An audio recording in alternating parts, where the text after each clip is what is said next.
Ada Fadila Islamia, Farah Damayanti, Farisa Zakiatul, dan Vanessa Amalia. Baik, saya akan kembalikan kepada kelompok yang akan presentasi. Baik, terima kasih moderator. Izin melanjutkan. Di sini pembahasan selanjutnya adalah mengenai pengertian sistem hematologi itu sendiri. Nah, sistem ini itu tersusun atas darah dan tempat darah diproduksi. Termasuk di dalamnya sumsum tulang belakang dan nodus limfa. Darah merupakan medium transport tubuh, volume darah manusia sekitar 7-10%, berat badan normal dan berjumlah sekitar 5 liter. Bisa di next. Lalu ada anatomi fisiologi dari sistem hematologi. Tentunya kita tahu bahwa komponen darah itu yang pertama ada eritrosit, warna darah yang merah pekat, salah satunya disebabkan oleh keberadaan hemoglobin. Nah, laki-laki biasanya itu 4,32 sampai 5,72 juta sel per mikroliter darah, lalu perempuan 3,90 sampai 5,03 juta sel per mikroliter darah. Hematrokit adalah volume sel darah merah dibandingkan dengan volume darah total atau sel darah merah dan plasma. Sel darah merah terbentuk di sumsum tulang belakang dan dikendalikan oleh hormon yang terutama diproduksi oleh ginjal, yaitu eritropoietin. Lalu yang kedua itu ada, mohon maaf bisa di next, ya sudah leukosit. Normalnya kembali ke slide sebelumnya yang leukosit. Sorry nak, moderator, fix di 10 menit ya per kelompok ya. Strik ya, jangan lupa. Oke, lanjut Sa. Baik, izin melanjutkan. Selanjutnya ada leukosit. Normalnya itu jumlah sel darah putih pada orang dewasa itu sekitar 3.400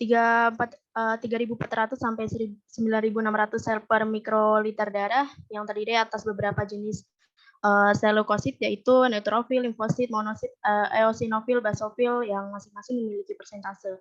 Nah, semuanya memiliki tugas yang sama untuk meningkatkan sistem kekebalan tubuh. Bisa di next. Selanjutnya itu ada trombosit, fragmen sel berukuran kecil. Trombosit ini akan membentuk sumbatan bernama benang fibrin guna menghentikan perdarahan sekaligus merangsang pertumbuhan jaringan baru di area luka. Jumlah trombosit normalnya itu 150.000 sampai 400.000 trombosit per mikroliter darah. Yang selanjutnya ada plasma darah. Plasma darah dalam tubuh sekitar 55 sampai 60%-nya adalah plasma darah. Plasma darah sendiri tersusun dari air kurang lebih 92% dan 8% sisanya merupakan karbon dioksida, glukosa, asam amino, vitamin lemak, serta garam mineral. Bisa di next. Ya, selanjutnya ada karakteristik darah, yaitu mengenai warna. Darah arteri berwarna merah muda karena banyak mengandung oksigen, lalu darah vena berwarna merah tua karena banyak mengangkut karbon dioksida. Lalu viskositas atau kekentalan darah itu 3/4 lebih tinggi daripada kekentalan air. Lalu pH darah 7,35 sampai 7,45. Volume darah sendiri di orang dewasa itu sekitar 70 sampai 75 mili per kilogram berat badan atau sekitar 4 sampai 5 liter darah. Bisa di next.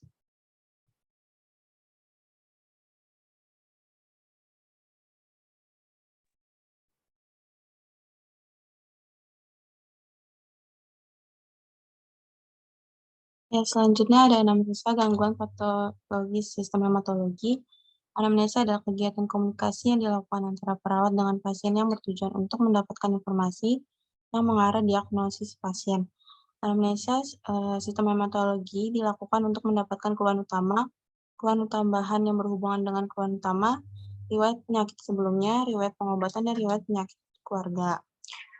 Langkah-langkah anamnesa yaitu pertama mengucapkan salam, lalu menanyakan identitas pasien, lalu ada melakukan info konsen. Ini bertujuan untuk pemeriksaan, cara pemeriksaan, keamanan dan kenyamanan, dan kesediaan. Lalu ada keluhan utama dan sudah berapa lama. Lalu yang kelima dari riwayat penyakit sekarang seperti demam atau pusing. Selanjutnya ada anamnesa sistem, yaitu sistem panca indera, ada sistem respirasi, lalu ada sistem GEH lalu ada sistem urogeneta, ada sistem endokrin, sistem kulit, dan sistem hematologi. Lalu selanjutnya ada riwayat penyakit terdahulu, misalnya pasien memiliki penyakit asma atau TBC atau yang lainnya. Lalu ada riwayat penyakit keluarga, yaitu pasien sedekat apa dengan riwayat keluarga yang sakit. Lalu ada riwayat psikososial, selanjutnya ada riwayat pengobatan. Baik, di sini ada pemeriksaan fisik pasien gangguan patologi sistem hematologi. Yang pertama ada inspeksi. Warna kuku terlihat pucat, tidak berwarna merah muda. Kemudian keadaan bibir terlihat pucat dan kering. Yang ketiga, gusi terlihat putih pucat.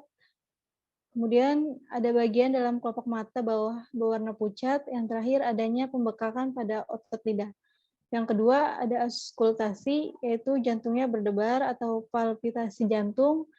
Yang kedua nafasnya pendek. Next.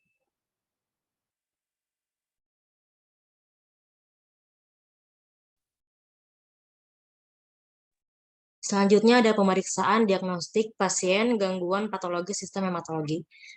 Berikut ini adalah pemeriksaan diagnostik pada gangguan sistem hematologi. Yang pertama, pemeriksaan darah lengkap atau DL, jumlah sel darah merah. Jumlah sel darah merah yang normal pada pria itu 5-6 juta sel per mikroliter darah. Nah, sedangkan pada wanita 4-5 juta sel per mikroliter darah. Lalu ada jumlah sel darah putih, jumlah normal sel darah putih berkisar antara 4.500 hingga 10.000 sel per mikroliter darah. Jumlah trombosit normalnya itu sekitar 150.000 sampai 450.000 trombosit per mikroliter darah. Yang kedua, pemeriksaan hemoglobin. Nilai normal kadar hemoglobin di dalam tubuh seseorang ditentukan berdasarkan jenis kelamin dan usianya. Kadar hemoglobin normal pada wanita dewasa berkisar antara 12 sampai 15 gram. Sedangkan kadar hemoglobin pada pria dewasa berkisar antara 13 sampai 17 gram. Yang ketiga ada pemeriksaan hematokrit. Untuk pria dewasa, level hematokrit yang normal yaitu 38,850% dan untuk perempuan dewasa yaitu 34,9 sampai 44,5%.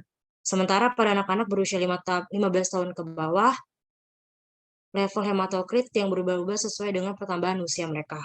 Yang keempat, pemeriksaan jumlah dan kelainan eritrosit. Yang kelima, pemeriksaan jumlah dan kelainan leukosit. Yang keenam, pemeriksaan jumlah dan kelainan trombosit. Selanjutnya. Yang ketujuh, pemeriksaan laju endap darah. Nilai normal LED adalah sekitar 3 sampai 13 mm per jam. Nilai LED lebih tinggi dari normal dapat disebabkan karena infeksi, tanda peradangan pada tubuh, tanda radang sendi, anemia, kelainan autoimun, dan kanker. Yang kedelapan, pemeriksaan retikulosit. Nilai normal hitung retikulosit dewasa 0,5 sampai 1,5 per 100 eritrosit atau 0,5 sampai 15%, 1,5%. Dan nilai normal hitung retikulosit bayi baru lahir adalah 2 sampai 6%. Yang kesembilan, pemeriksaan indeks eritrosit, MCV, MCH, MCHC. Nilai MCH pada rentang 27 sampai 31 pikogram dan MCHC mencerminkan isi hemoglobin. Warna eritrosit dan normal MCHC itu 32 sampai 36 gram. Yang ke-10, pemeriksaan faal hemostasis, PT, APTT, INR. Selanjutnya, pemeriksaan hitung jenis leukosit, jumlah sel darah putih, darah yang dihitung dengan pembesaran lensa objektif 10 kali dalam keempat bidang. Nilai normal dari hitung jumlah leukosit adalah leukosit total 0,011 sampai 11.0 kali 109 per liter. Neutrofil 5 sampai 7,5 kali 109 per liter. Limfosit 5 sampai 3,5 kali 109 per liter. Yang ke-12, pemeriksaan kelainan hemoragik. Yang ke-13, pemeriksaan gambaran darah tepi. Yang ke-14, pemeriksaan daya tahan osmotik eritrosit yang dikenal sebagai resistensi eritrosit. Yang ke-15, pemeriksaan sel lupus. erythematosus, nilai rujukan pemeriksaan SLE adalah negatif kurang dari 20 unit, equivokal 20-60 unit, positif lebih besar 60 unit. Selanjutnya,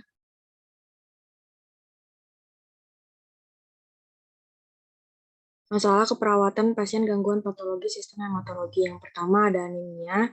Selanjutnya next. Etiologinya hemolisis, pendarahan, penekanan sambung tulang, ya, dan yang terakhir defisiensi nutrien. Next. Patofisiologinya bisa dibaca. Next. Tanda dan gejalanya adalah sebagai berikut. Next. Komplikasinya legal jantung, kejang, perkembangan otot buruk, daya konsentrasi menurun, dan kemampuan mengolah informasi yang didengar menurun.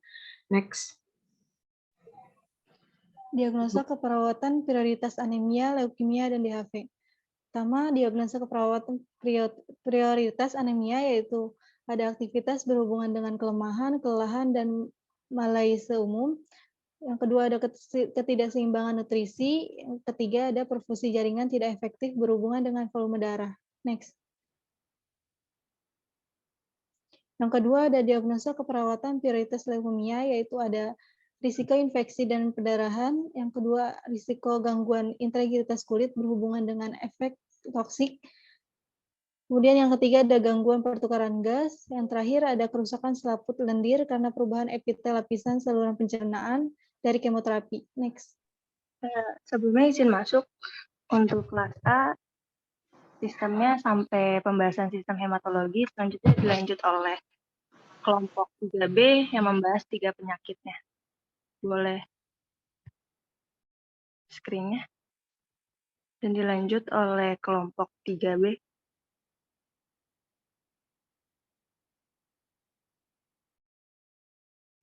Sebelumnya izin masuk, Mem. Untuk sistemnya nanti 3A membahas sistem hematologinya, 3B 3 penyakitnya, dan RKI asuhan keperawatannya, Mem. Ya, oke.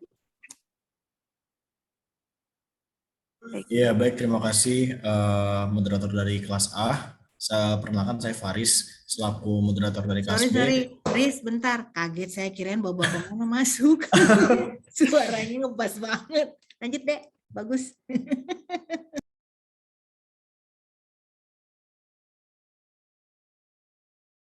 Iya, maaf ya, Mem, jadi kaget.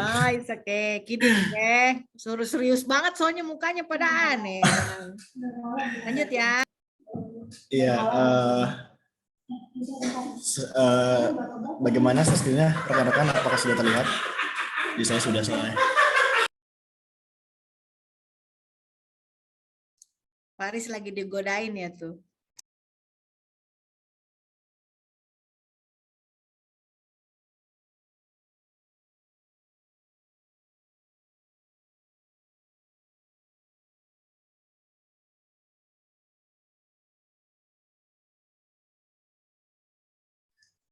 Screen-nya belum terlihat, Atika masih hitam.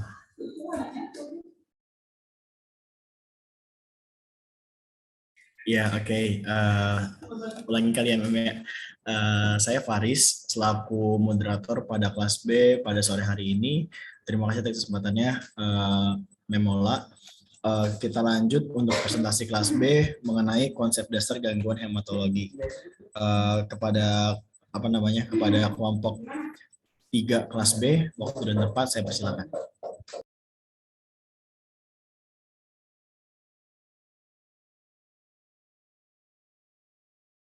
Mohon maaf sebelumnya, sebelum ke bagian gangguan, boleh diarahkan ke kelompok 3 dulu nama-namanya. Ya. Jadi pada sore hari ini yang akan mempresentasikan mengenai gangguan hematologi yaitu 1 Ardina Kusnanda, 2 Atika Sarmandaulia, yang ketiga adalah Resa Gita, dan yang keempat Dilara Madinah. Baik, bisa langsung ke bagian gangguan di nomor 4 ya. Subbab 4 ya. Oke, kepada kelompok 3 kelas 2B nurse, waktu dan tempat saya persilakan.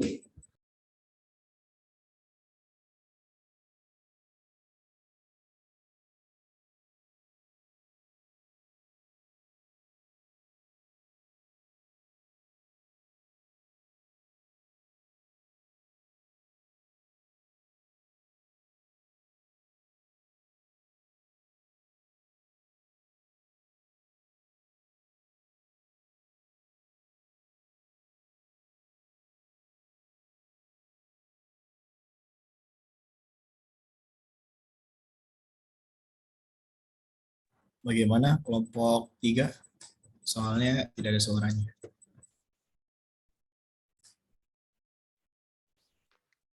Anemia, gangguan hematologi anemia.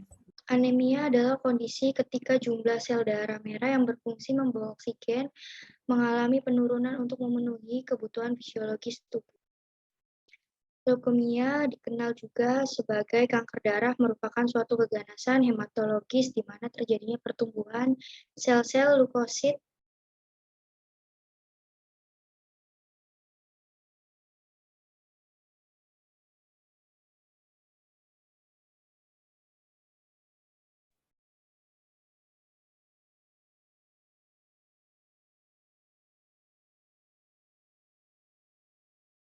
Iya, saya lanjutin ya. Anemia. Anemia adalah kondisi ketika jumlah sel merah yang berfungsi membawa oksigen mengalami penurunan untuk memenuhi kebutuhan fisiologis tubuh. Yang leukemia dikenal juga sebagai kanker darah, merupakan suatu keganasan hematologis di mana terjadinya pertumbuhan sel-sel leukosit normal yang tidak terkontrol. Sedangkan DAF atau dengue hemorrhagic fever disebut juga demam berdarah, ialah penyakit demam yang disebabkan oleh virus disertai demam akut, pendarahan, tendensi shock.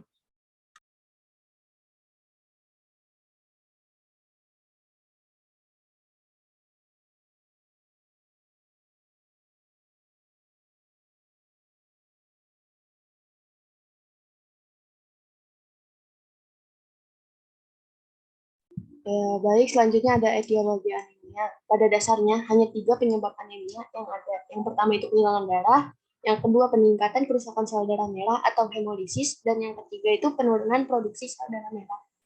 Masing-masing penyebab ini mencakup sejumlah kelainan yang membutuhkan terapi spesifik dan tepat.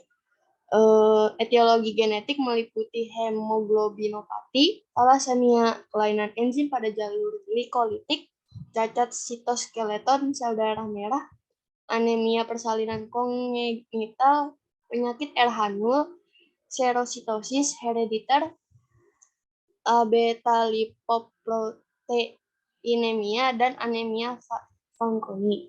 Penyebab tersering dari anemia adalah kekurangan zat gizi yang diperlukan untuk sintesis eritrosit, antara lain zat besi, vitamin B12, dan asam folat.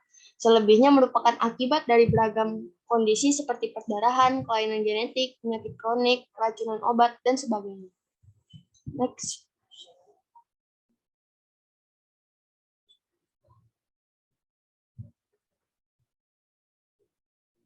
Selanjutnya ada etiologi leukemia.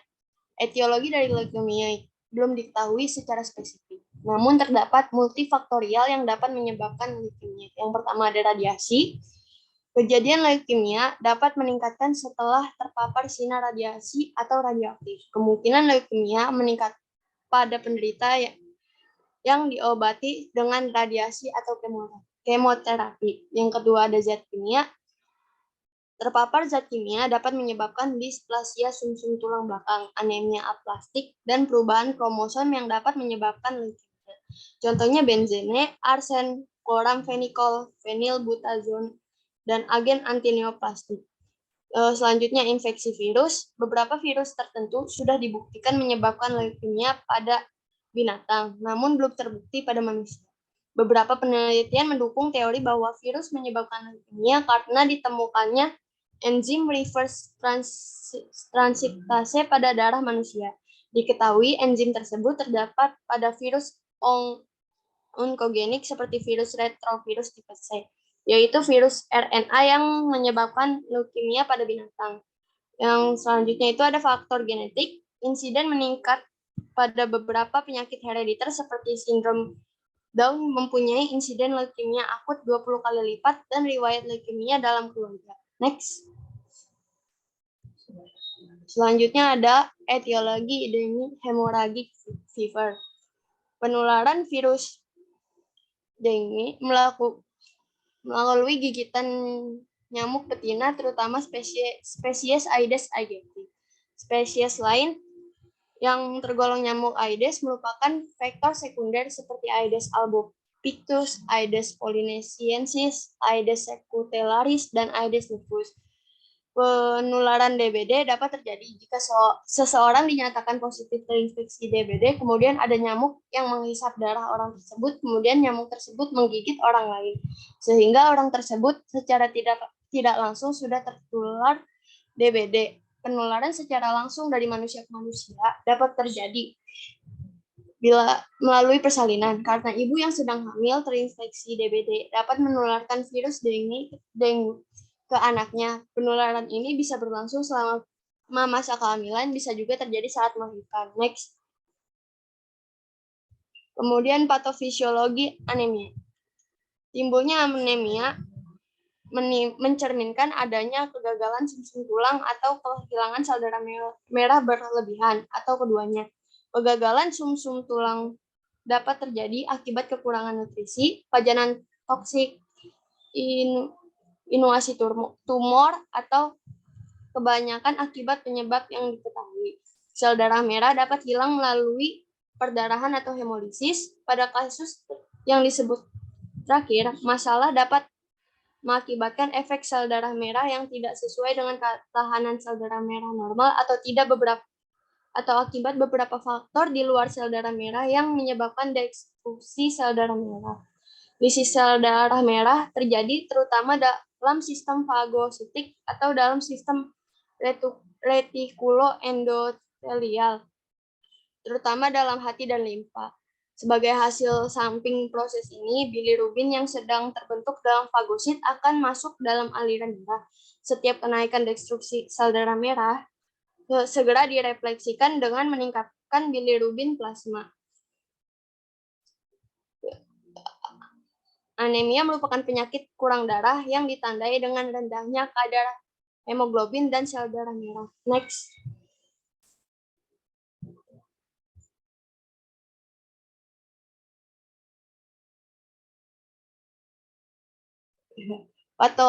Patofisiologi leukemia. Leukemia terjadi karena adanya gangguan hemopoietik terkait sumsum tulang dan pembuluh limfa yang ditandai dengan tidak terkontrolnya proliferasi dari leukosit dalam sumsum tulang dan jaringan perifer. Limfosit imatur berproliferasi serta mengganggu perkembangan sel normal yang mengakibatkan hematopoiesis normal terhambat, sehingga terjadi penurunan jumlah leukosit, eritrosit, dan trombosit. Proliferasi dari sel mengganggu perkembangan sel normal yang mengarah ke pembelahan sel yang cepat, sitopenia atau penurunan jumlah. Terjadinya pembelahan dari sel leukosit meningkatkan kemungkinan adanya infeksi karena penurunan imun. Next.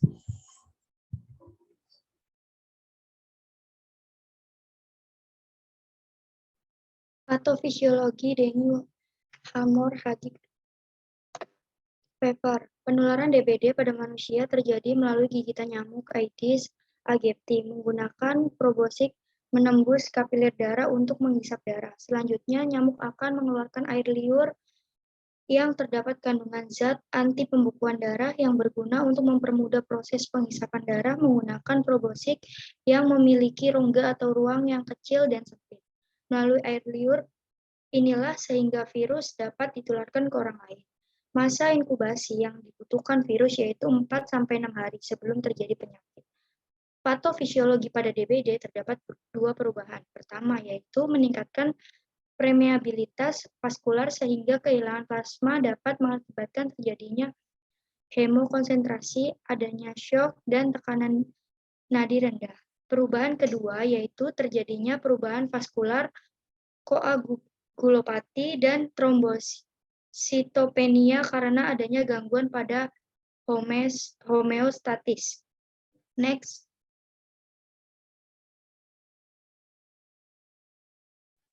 Tanda dan gejala.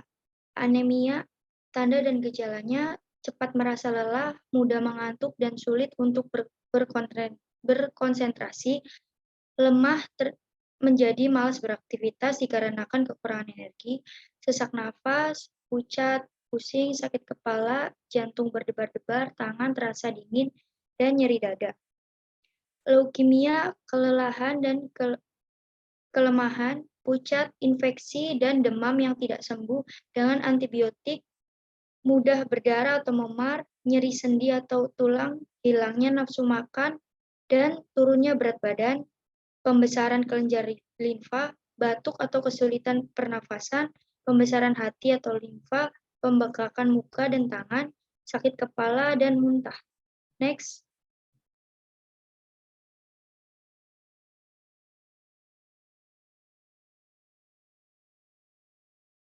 Tanda dan gejala. DD gejalanya demam disertai 2 atau lebih tanda mialgia, sakit kepala, nyeri retroorbital, artalgia. DBD1 gejala di atas ditambah uji banding positif. DBD2 gejala di atas ditambah dengan pendarahan spontan. DBD3 gejala di atas ditambah kegagalan sirkulasi, kulit dingin dan lembab serta gelisah. DBD4 syok berat disertai dengan tekanan darah dan nadi tidak berubah. Pada laboratorium, leukopenia, trombositopenia tidak ditemukan bukti ada kebocoran plasma. Serologi dengue positif. DBD1 pada laboratorium, trombositopenia kurang dari 100.000, bukti ada kebocoran plasma. Next.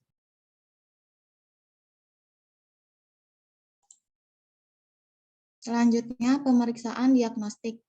Ada anemia, yaitu pemeriksaan laboratorium dapat dilakukan untuk menentukan derajat anemia dan pengujian defisiensi zat besi. Penentuan derajat anemia dapat dilakukan melalui pemeriksaan darah rutin seperti pemeriksaan HB, HT, hitung jumlah RBC, bentuk RBC, jumlah retikulosit.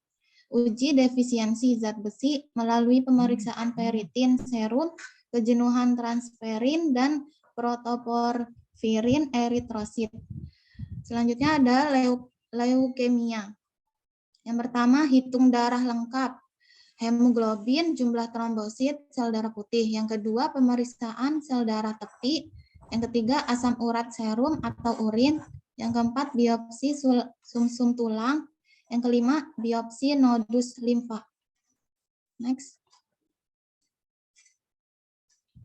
Selanjutnya ada DHF. Yang pertama itu uji Rumpel Lid atau tourniquet positif. Yang kedua serologi, terdiri uji serologi hemaglutinasi inhibisi. Yang kedua ada pemeriksaan rapid test ELISA atau hemoglobin G atau hemoglobin M. Yang ketiga ada isolasi virus. Yang keempat radiologi. Next. Penata laksanaan. Anemia yang pertama mengatasi penyebab pendarahan kronik, misalnya pada ankylostomiasis diberikan antelmintik yang sesuai. Yang kedua pemberian preparat V atau besi yang terdiri ferrosulfat 3 kali 325 mg secara oral dalam keadaan perut kosong dapat dimulai dengan dosis yang rendah dan dinaikkan bertahap. Yang kedua, ferrogluconat 3 kali 200 mg secara oral sehabis makan.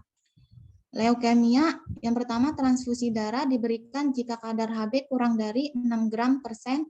Yang kedua, pemberian kortikosteroid seperti prednison, kortison, dexamethasone, dan sebagainya.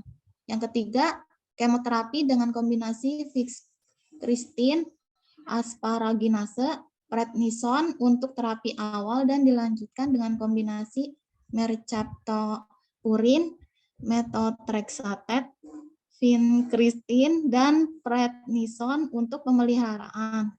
Yang keempat ada transplantasi sumsum tulang. Next.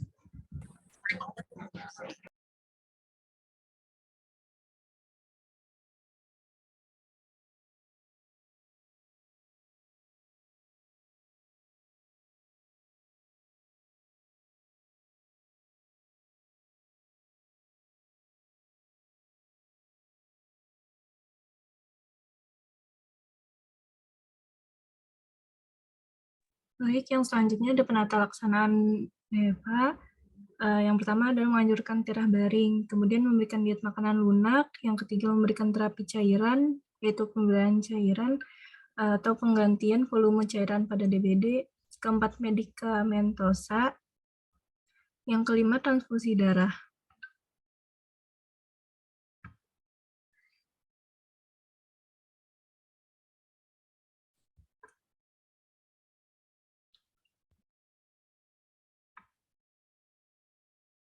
Jenis cairannya menurut rekomendasi WHO, kristaloid, larutan linear laktat, atau dextrosa 5% dalam linear laktat, larutan linear asetat atau dextrosa 5% dalam linear asetat. Larutan NaCl 0,9%, dextrosa 5% dalam larutan garam Fali. Yang kedua ada koloid, dexa 40, dan plasma. Kemudian di sini ada diagnosa perawatannya di anemia. Yang pertama ada intoleransi aktivitas berhubungan dengan ketidakseimbangan antara suplai dan kebutuhan oksigen. Yang kedua resiko infeksi berhubungan dengan ketidakadekuatan pertahanan tubuh sekunder. Yang ketiga perfusi perifer tidak efektif berhubungan dengan penurunan konsentrasi hemoglobin. Kemudian ada yang leukemia, risiko infeksi berhubungan dengan berkurangnya sistem pertahanan tubuh. Yang kedua, nyeri berhubungan dengan efek fisiologis neoplasma. Yang ketiga, intoleransi aktivitas berhubungan dengan kelemahan. Kemudian ada yang DHF. Yang pertama ada hipertermia berhubungan dengan proses penyakit yaitu infeksi. Kedua, resiko shock hipovolemik berhubungan dengan kekurangan volume cairan. Yang ketiga ada resiko defisit nutrisi berhubungan dengan intake nutrisi tidak adekuat karena mual muntah. Ya, izin masuk kelompok. Mohon maaf karena sesuai dengan peraturan kita hanya membahas soal 3 penyakit, bisa dilanjutkan dengan kelas RKI untuk melanjutkan mengenai asuhan keperawatan. Kepada si PNRKI, waktu dan tempat dipersilakan. Saya tutup untuk kelas B. Terima kasih. Wassalamualaikum warahmatullahi wabarakatuh.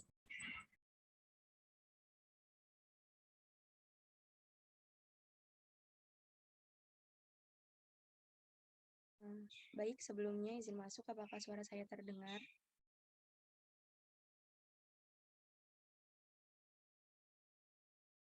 Iya, terdengar, cuman agak kecil, Faisal.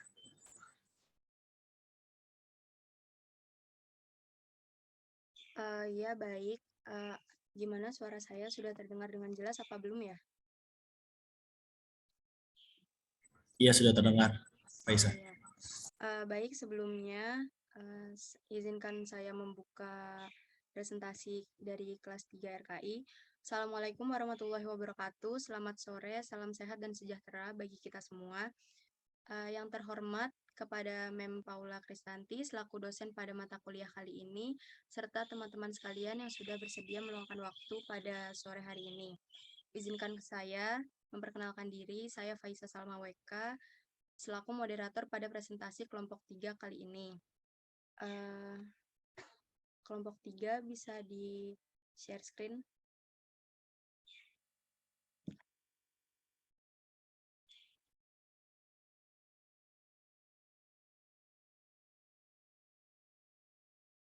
Ya, jadi untuk presentasi kelompok 3 kali ini akan menjelaskan tentang pengkajian pada kasus DHF. Untuk anggota kelompoknya,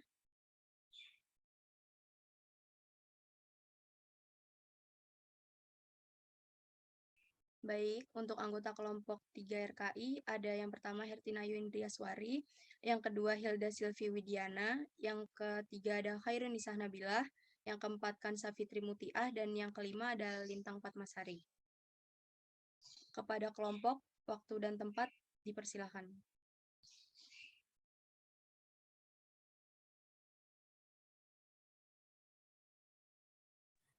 Baik, izin masuk moderator, izin melanjutkan untuk pengkajian pada kasus DHF, boleh di next.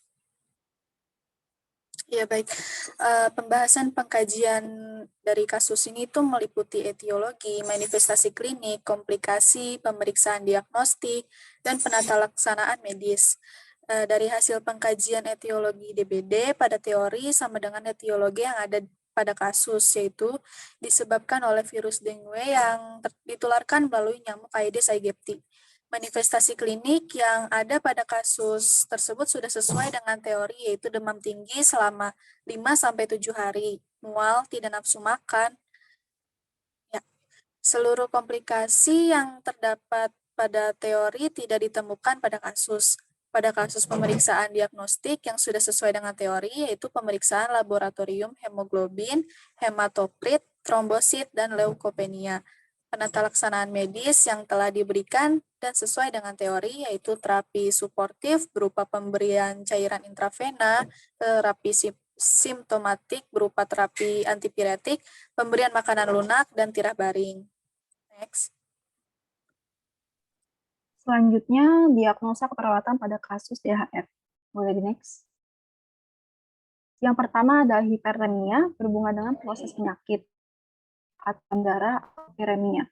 Lalu yang kedua, hipovolemia berhubungan dengan peningkatan permeabilitas kapiler. Lalu yang ketiga, defisit nutrisi berhubungan dengan faktor psikologi, yaitu keengganan untuk makan, anoreksia, dan intake inadequat. Lalu yang keempat, resiko tinggi terjadinya pendarahan berhubungan dengan trombositopenia. Lalu yang kelima, resiko tinggi shock hipovolemik berhubungan dengan kurangnya volume cairan tubuh akibat pendarahan. Lalu yang keenam, intoleransi aktivitas berhubungan dengan kelemahan. Lalu yang terakhir, defisit pengetahuan berhubungan dengan kurang paparan informasi. Boleh di next.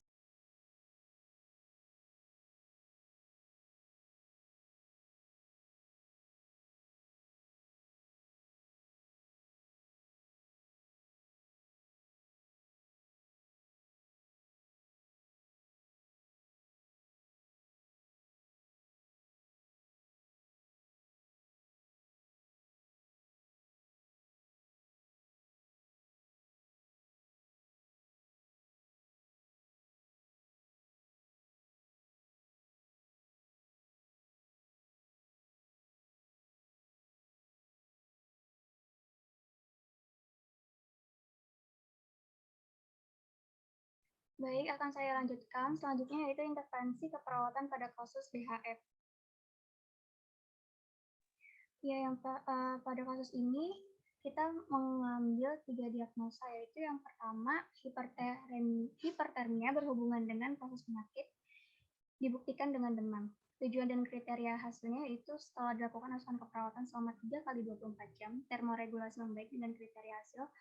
Yang pertama itu suhu tubuh normal dalam rentang 36,5 sampai 37,5 derajat Celcius. Yang kedua yaitu nadi 80 sampai 100 kali per menit. Yang ketiga yaitu tekanan darah 110/70 sampai 120/80 mmHg. Yang keempat yaitu anak tidak lemah. Rencana keperawatan yang diambil yaitu identifikasi penyebab hipertermi, monitor suhu tubuh, monitor komplikasi akibat hipertermi, anjurkan pilihan untuk tirah baring atau bed rest, dan yang terakhir kolaborasi pemberian cairan elektrolit dan intravena. Next.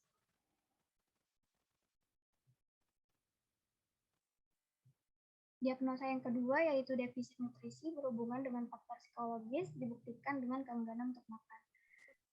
Tujuan dan kriteria hasilnya yaitu setelah dilakukan asuhan keperawatan selama 3 kali 24 jam, status nutrisi membaik dengan kriteria hasil. Yang pertama, berat badan stabil dalam batas normal, tidak ada mual dan muntah, nafsu makan meningkat, makan habis 1 porsi, dan HB dalam batas normal. Rencana keperawatannya itu yang pertama, monitor asupan makanan, yang kedua monitor berat badan, dan yang terakhir yaitu monitor hasil pemeriksaan laboratorium. Next. Diagnosa yang terakhir yaitu risiko hipovolemia berhubungan dengan peningkatan permeabilitas kapiler. Tujuan dan kriteria hasilnya yaitu setelah dilakukan asuhan keperawatan selama 3 kali 24 jam, status cairan membaik dengan kriteria hasil, membran mukosa lembab, turgor kulit elastis, suhu normal, berada dalam rentang 36,5 sampai 37,5 derajat Celcius, dan balance cairan seimbang. Rencana keperawatannya yaitu yang pertama, periksa tanda dan gejala hipovolemia. Yang kedua, monitor intake dan output cairan. Dan yang terakhir yaitu hitung kebutuhan cairan.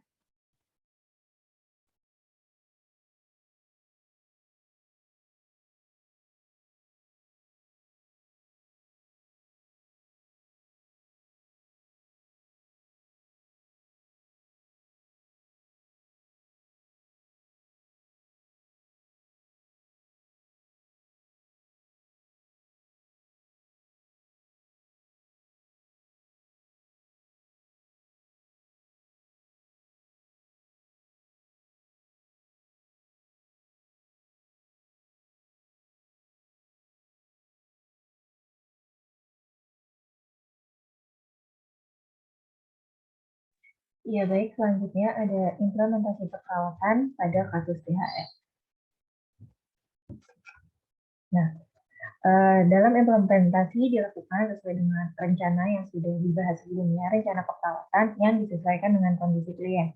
Dan di akhir masa perawatan sesuai dengan tujuannya, termoregulasi, status cairan, dan status nutrisi diharapkan membaik. Nah, selanjutnya ada evaluasi keperawatan pada kasus THF.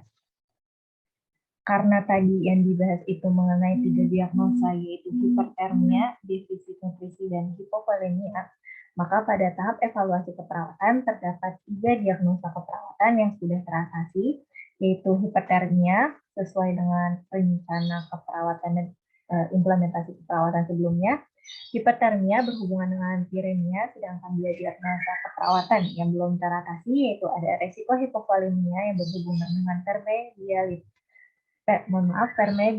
permeabilitas membran kapiler meningkat, defisit nutrisi berhubungan dengan faktor psikologis atau keengganan untuk makan.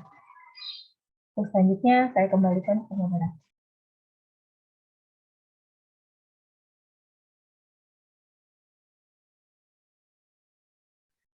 Iya, baik. Terima kasih kepada kelompok 3 atas pemaparan materinya. Selanjutnya akan saya kembalikan kepada moderator kelas A untuk melanjutkan sesi tanya jawab. Terima kasih.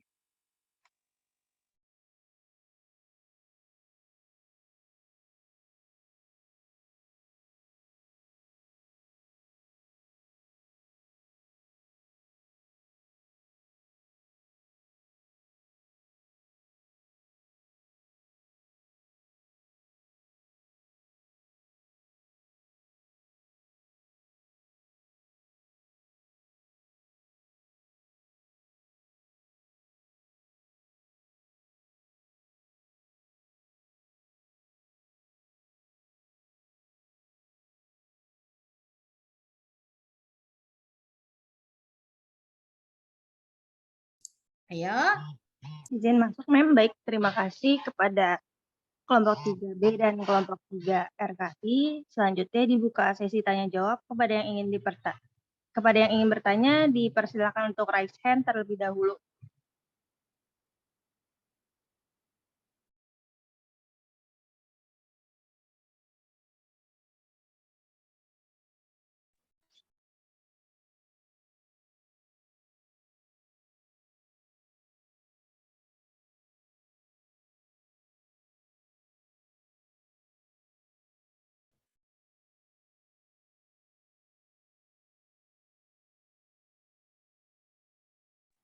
Baik, kepada Adinda Cahya, boleh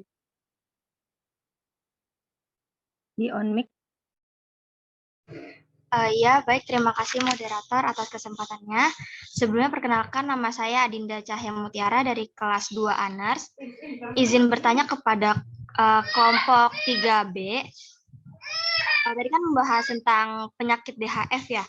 Yang kita tahu penyakit DHF atau penyakit DBD ini kan bisa menyerang ke segala kalangan usia.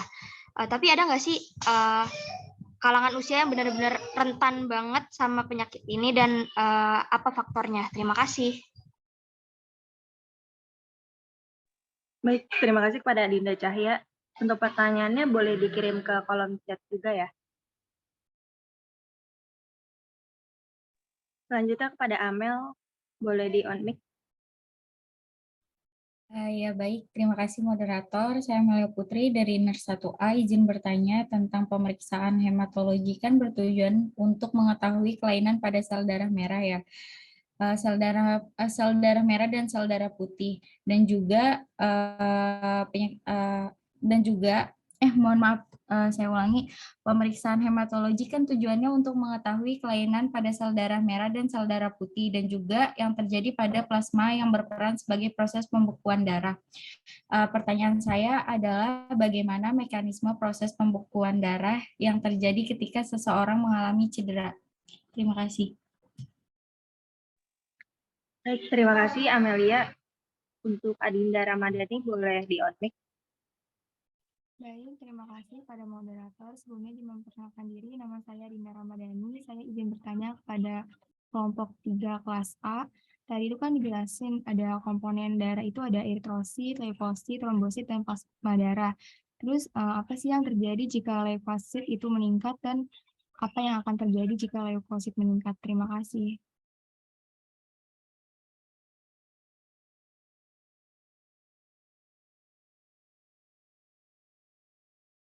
Baik, terima kasih pada Adinda. Selanjutnya pada Dea Wisma Linda, boleh di on mic. Oke, izin masuk. Saya Dewi Ismalinda dari kelas 2A. Ini pertanyaan untuk kelompok 3A. Jika seseorang tahu kekurangan HB, bagaimana cara mengatasi kurangnya HB?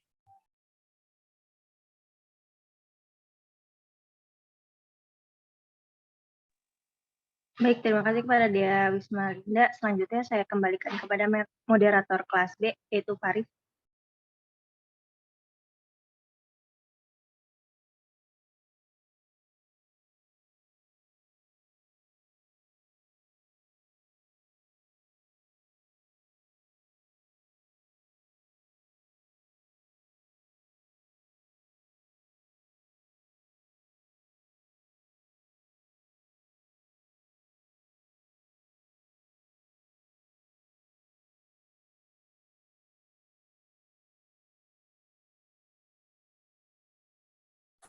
Ya, baik. Terima kasih moderator yang terhormat.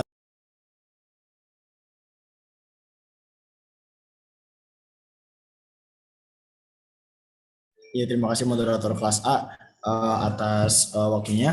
Sekarang mungkin Amelia bisa nggak diturunin resennya. Ya, baik. Terima kasih. Faris, selaku moderator dari kelas B, izin membuka pertanyaan untuk kelompok 3 di kelas B. Kepada penanya, waktu dan tempat dipersilakan. Silakan untuk memencet fitur raise hand yang ada di reaction.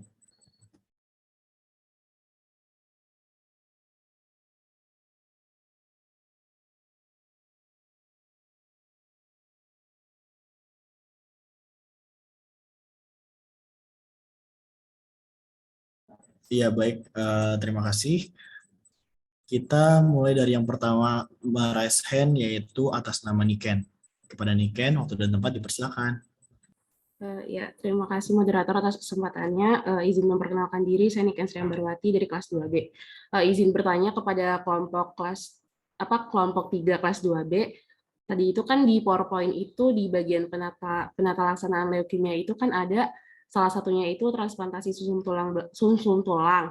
Nah, saya izin bertanya, kenapa transplantasi sumsum tulang ini diperlukan dalam pengobatan leukemia? Seperti itu. Terima kasih.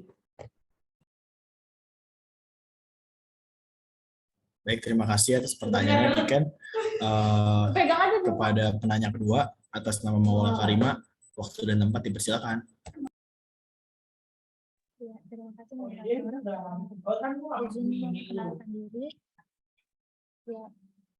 Izin memperkenalkan diri, nama saya Maula Karima dari kelas 2 RKI. Izin bertanya, di PPT sebelumnya ada leukemia. Leukemia ini penyebabnya disebutkan oleh kelompok adalah salah satunya radiasi.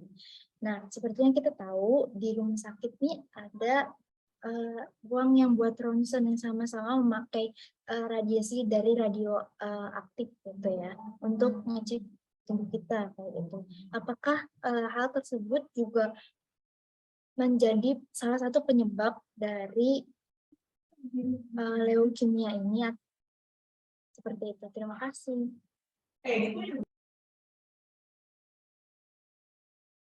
Baik, terima kasih Maula atas pertanyaannya. Kita lanjut ke pertanyaan ketiga atas nama Laili, waktu dan tempat dipersilakan. Baik, terima kasih moderator. Izin bertanya kepada kelompok 3B. Tadi kan dijelaskan mengenai DHF. Nah, cara pencegahan DHF itu seperti apa ya? Terima kasih.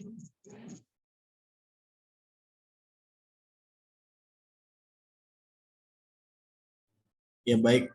Bagaimana kelompok sudah dicatat ya? Kita lanjut ke penanya keempat, yaitu atas nama Ridal Fajri. Waktu dan tempat dipersilakan. Baik, terima kasih moderator. Izin bertanya kepada kelompok. Kan tadi di PPT dijelaskan mengenai anemia, karena mengapa seseorang yang mengalami anemia itu sering mengalami pusing dan kayak sempoyongan gitu.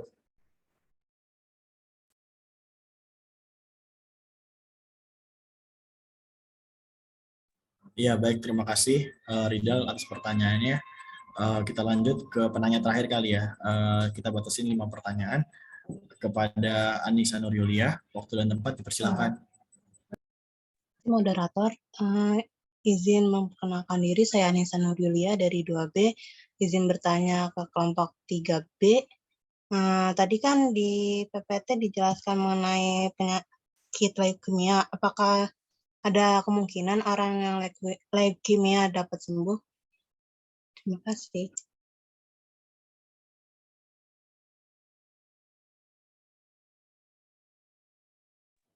Ya baik, terima kasih Anissa Nur Yulia atas pertanyaannya. Baik, karena tadi sudah dibatasi 5 pertanyaan, mungkin yang di kolom chat, kalau misalkan ada pertanyaan ke kelompok 3B, sudah dibatasi 5 pertanyaan ya, mohon maaf sebelumnya. Baik, saya serahkan ke moderator kelas RKI. Terima kasih. Iya baik, terima kasih kepada moderator kelas A dan kelas B. Selanjutnya akan saya buka sesi tanya jawab untuk kelompok 3 kelas RKI. Jika ada pertanyaan dari teman-teman, teman-teman bisa menggunakan fitur raise hand dan on mikrofon. Dipersilakan bagi teman-teman yang ingin bertanya. Terima kasih.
Baik, izin masuk moderator kelas RKI.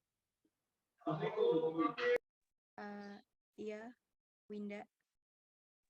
Baik, sekiranya kelas RKI menunggu untuk bertanya. Untuk ada yang menanya, apakah diperbolehkan untuk kelas A dan B menjawab pertanyaan? Baik, sembari menunggu pertanyaan untuk kelompok 3 RKI, digunakan untuk menjawab pertanyaan bagi kelompok 2 kelas A dan kelas B. Saya serahkan ke moderator kelas A. Baik, terima kasih kepada moderator RKI. Sembari menunggu kelas RKI bertanya kepada kelompok 3B RKI, kelas A boleh dipersilahkan untuk menjawab pertanyaan yang sudah ditanyakan. Dipersilahkan kepada kelompok untuk menjawab.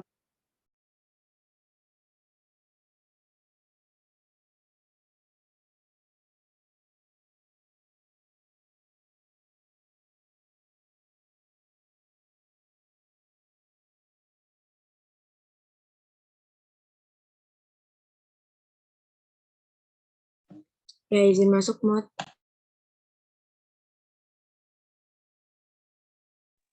Ya, dipersilakan Farisa. Ya, Farisa dari kelompok 3 ingin menjawab pertanyaan dari Amelia. Pertanyaannya itu bagaimana mekanisme proses pembekuan darah terjadi ketika seorang cedera. Jawabannya, jadi proses pembukaan darah itu ketika terjadi cedera atau ketika pembuluh darah rusak, cedera ini bisa berupa robekan kecil pada dinding pembuluh darah yang menyebabkan pendarahan pastinya. Tubuh akan mempersempit pembuluh darah untuk mengontrol kehilangan darah. Hal ini untuk membatasi aliran darah ke daerah yang terkena.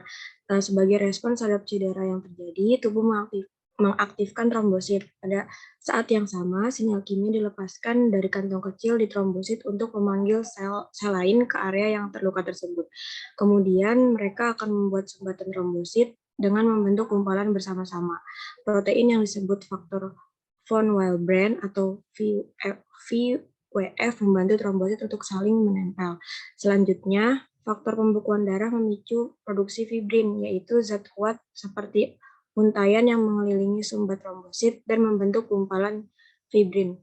Selama berhari-hari atau berminggu-minggu, gumpalan fibrin menguat dan kemudian larut saat dinding pembuluh darah yang terluka menutup dan sembuh. Sekian jawaban dari kelompok. Kepada Amelia, apakah sudah cukup jelas? Ya, sudah cukup. Baik, terima kasih. Kembali ke moderator. Baik, terima kasih Farisa atas jawabannya. Selanjutnya masih tersisa 2 pertanyaan lagi. Apabila kelompok ingin menjawab, silakan raise atau unmute terlebih dahulu. Ya, izin masuk moderator. Ya, Vanessa, silakan. Ya, saya Vanessa Maria, izin menjawab pertanyaan dari Dia Wismalinda. Pertanyaannya itu, jika seorang kekurangan Hb, bagaimana cara mengatasi kurangnya Hb? Jawabannya itu cara mengatasi kekurangan hemoglobin yaitu dengan cara yang pertama meningkatkan asupan zat besi, vitamin B12 dan folat, seperti mengkonsumsi hati sapi atau hati ayam dan kacang-kacangan. Nah, yang kedua terapi eritropoietin. Terapi eritropoietin adalah terapi hormon untuk merangsang produksi sel darah merah. Yang ketiga transfusi darah diperlukan untuk meningkatkan Hb pada kondisi saat tubuh tidak mampu membuat Hb dengan normal. Nah, yang keempat, terapi sel punca. Sistem sel terapi. Terapi ini adalah salah satu pilihan terapi untuk mengobati penyakit hemoglobin.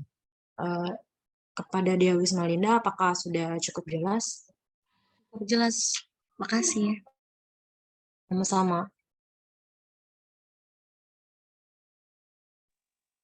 Baik, sisa 1 pertanyaan boleh dilanjut oleh kelompok. Iya, izin masuk moderator. Ya, Farda dipersilahkan. Ya, saya Farda Mayanti ingin menjawab pertanyaan dari Adinda Ramadhani. Pertanyaannya itu di komponen darah itu ada eritrosit, leukosit, trombosit, dan plasma darah. Pertanyaannya apa penyebab jika leukosit meningkat dan apa yang terjadi? Biasanya penyebab leukosit meningkat itu peradangan atau infeksi. Saat peradangan, sel darah putih yang bertugas dalam sistem kekebalan akan bekerja lebih keras. Maka dari itu jumlahnya akan lebih meningkat dari biasanya. Lalu ada stres emosional. Kelebihan sel darah putih juga dapat terjadi karena stres fisik atau emosional. Lalu ada konsumsi obat-obatan. Reaksi naiknya sel darah putih juga dapat disebabkan oleh keracunan obat-obatan.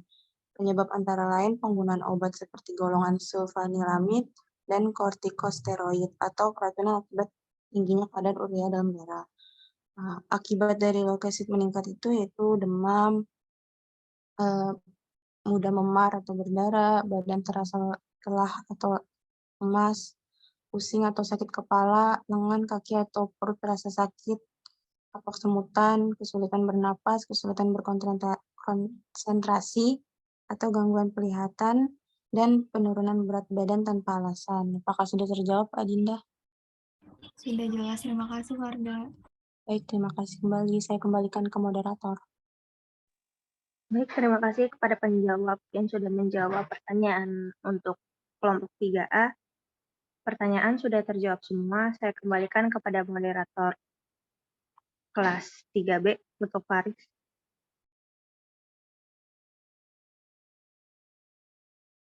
Baik, terima kasih moderator kelas A. Baik dari kelompok 3B, apakah ada yang ingin menjawab dari ke-6 pertanyaan tadi? Kepada kelompok 3B, waktu dan tempat dipersilakan.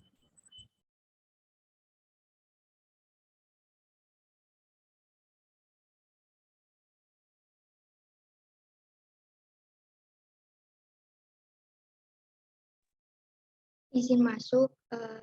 Di sini saya akan menjawab pertanyaan dari Niken. Pertanyaannya di penata laksanaan, kenapa transplantasi sumsum tulang diperlukan dalam pengobatan leukemia? Jawabannya, alasan utama dilakukannya transplantasi sumsum tulang yaitu untuk meningkatkan tingkat kesembuhan sesudah pasien menjalani kemoterapi dosis tinggi atau terapi radiasi. Sumsum tulang sehat yang ditransplantasikan dapat mengembalikan kemampuan memproduksi sel-sel darah yang pasien perlukan. Apabila berhasil dilakukan transplantasi sumsum tulang, kemungkinan pasien sembuh sebesar 70-80%. Namun masih ada kemungkinan lagi untuk kambuh lagi. Kalau tidak dilakukan transplantasi sumsum tulang, angka kesembuhan diperkirakan hanya 40-50%. Bagaimana Niken? Apakah cukup dimengerti untuk jawabannya? Iya, Dila, terima kasih.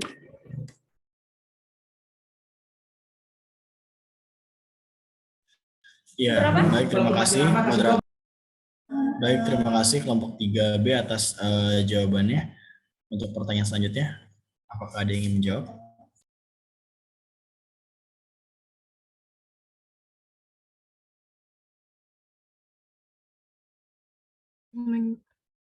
Izin menjawab, Mod. Silakan. Tadi ada pertanyaan dari Adinda kelas 1A. Di PPT dijelaskan mengenai penyakit leukemia. Pertanyaannya, apakah ada kemungkinan orang mohon maaf, salah. Pertanyaan dari Adinda Cahya, penyakit DHF atau DBD ini kan bisa menyerang ke segala kalangan usia.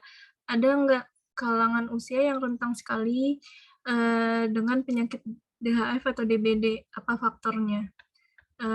Jawabannya, penyakit DBD ini lebih sering terkena pada anak-anak, terutama di rentang usia 5-14 tahun. Karena anak yang usianya kurang dari 15 tahun itu sistem kekebalan tubuhnya masih rendah, sehingga respon imun terhadap virus dengue-nya itu belum sempurna. Seperti itu, Adinda.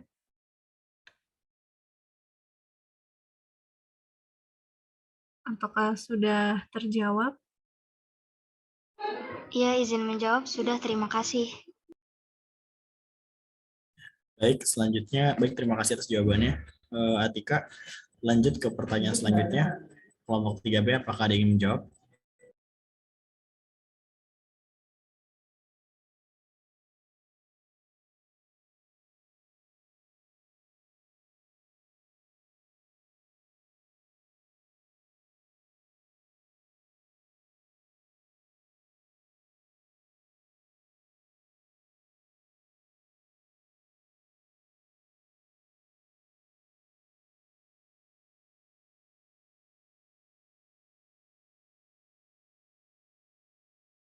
Halo, kelompok 3B.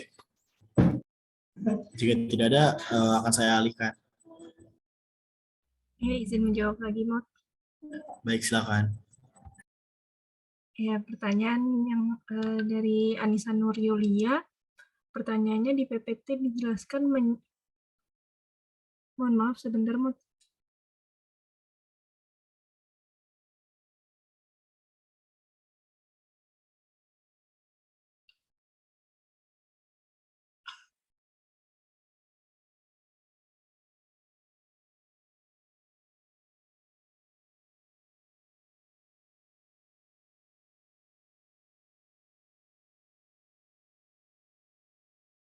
Ya, izin menjawab. Tadi pertanyaannya dari Anissa Nur Yulia.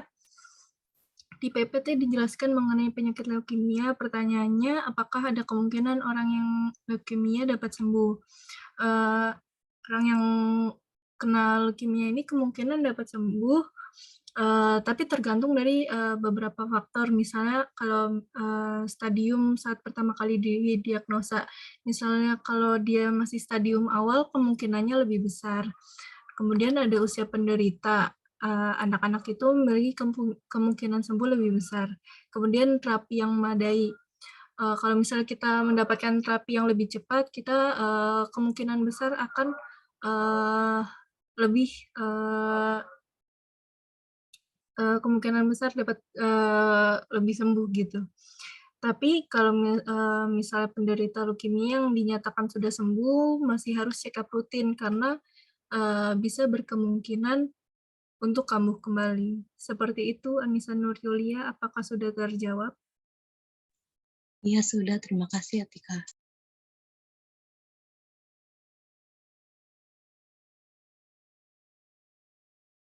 Baik, terima kasih Atika atas jawabannya dari kelompok 3B.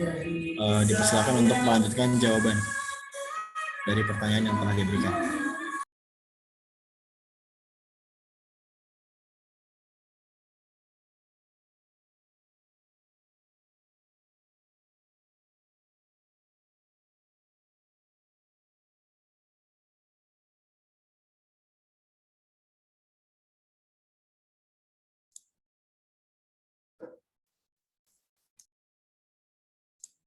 Ya, gimana? Ya, izin masuk. Moderator dulu. Izin menjawab pertanyaan punya Maula. Pertanyaannya kan tadi dijelaskan salah satu penyebab leukemia adalah radiasi, dan seperti yang kita tahu di RS juga ada pemeriksaan yang melibatkan radiasi pula. Apa hal tersebut juga mempunyai kemungkinan menjadi penyebab leukemia? Jawabannya iya. Seseorang akan memiliki resiko terkena leukemia apabila mendapat paparan radiasi sinar X dengan 3 kali atau lebih. Paparan radiasi sinar X dengan 3 kali atau lebih dapat meningkatkan kemungkinan seseorang menderita penyakit leukemia sebanyak 2 kali lipat, meskipun resikonya kecil. Jadi seseorang akan memiliki resiko meningkat sekitar 1,85 kali lebih tinggi mengidap leukemia jika mereka telah terpapar sebanyak 3 kali atau lebih radiasi sinar X. Jadi yang paling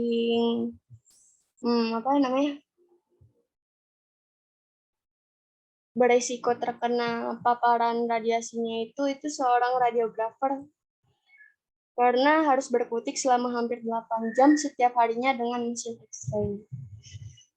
Jadi bagaimana Maula? Ya, cukup. Terima kasih penjelasannya cukup jelas. Terima kasih. Terima kasih.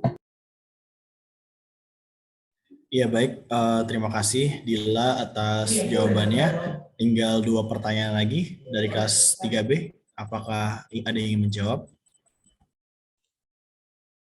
Baik, saya akan menjawab pertanyaan dari Ridal, kelas 2B. Mengapa seseorang yang terkena anemia sering pusing dan sempoyongan?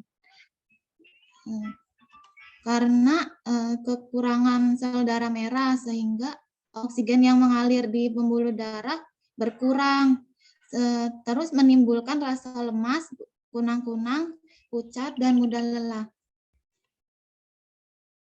Apakah sudah terjawab, Ridal? Ya, baik. Terima kasih Alina atas jawabannya. Oke, baik. Terima kasih Ardina atas jawabannya. Dilanjutkan pertanyaan terakhir untuk kelas 3B. Apakah dari kelompok 3B ada yang ingin menjawab?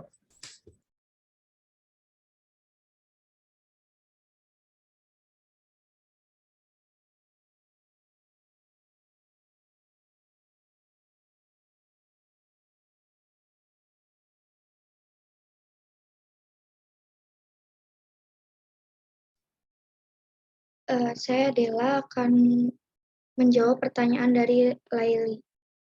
Pertanyaannya tadi kan dijelaskan ada mengenai DHF. Cara pencegahan DHF sendiri itu apa ya? Saya jawab DHF atau DBD kan ditularkan kepada manusia melalui gigitan nyamuk. Nah, jadi sebisa mungkin kita mengurangi perkembangbiakan nyamuk Aedes aegypti ini dengan cara 5M. Yang pertama itu menguras wadah-wadah yang berisi air, menutup rapat-rapat wadah-wadah yang berisi air, mengubur barang yang tak terpakai yang bisa menampung air, memantau wadah penampungan air secara berkala untuk memastikan tidak adanya jentik-jentik nyamuk, kemudian yang terakhir menggunakan larvasida. Tambahannya, jangan sampai di kamar ada tempat-tempat yang menjadi nyamuk bersarang, contohnya baju-baju yang menggantung di belakang pintu. Untuk Laili, apakah jawabannya sudah cukup? Sudah cukup, Bella. Terima kasih. Oke, baik. Karena terima kasih Della atas jawabannya. Dengan demikian pertanyaan dari kelompok 3B sudah selesai semua. Saya alihkan ke moderator RKI. Baik, terima kasih moderator dari kelas B. Sebelumnya saya di sini masih membuka sesi pertanyaan untuk kelompok 3 kelas RKI. Bagi teman-teman yang ingin bertanya kepada kelompok 3 kelas RKI, dipersilahkan menggunakan fitur raise hand. Terima kasih.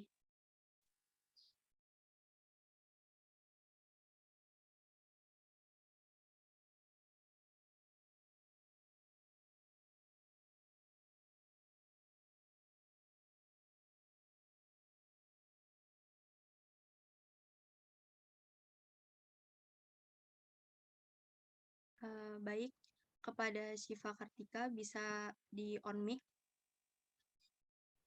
Baik, terima kasih moderator atas kesempatannya. Saya Syifa Kartika dari 2RKI izin bertanya kepada kelompok bagaimana sih cara menentukan waktu perawatan selama setiap diagnosa yang ditemukan gitu pasien. Misalnya kan kayak 3 kali 24 jam intervensi yang dilakukan gitu. Gimana cara kalian menentukan waktu tersebut? Terima kasih. Baik, terima kasih Syifa atas pertanyaannya. Bisa ditulis di kolom chat Zoom juga ya Syifa untuk pertanyaannya. Dan untuk teman-teman yang lain, jika masih ada yang ingin bertanya, bisa menggunakan fitur raise hand. Terima kasih.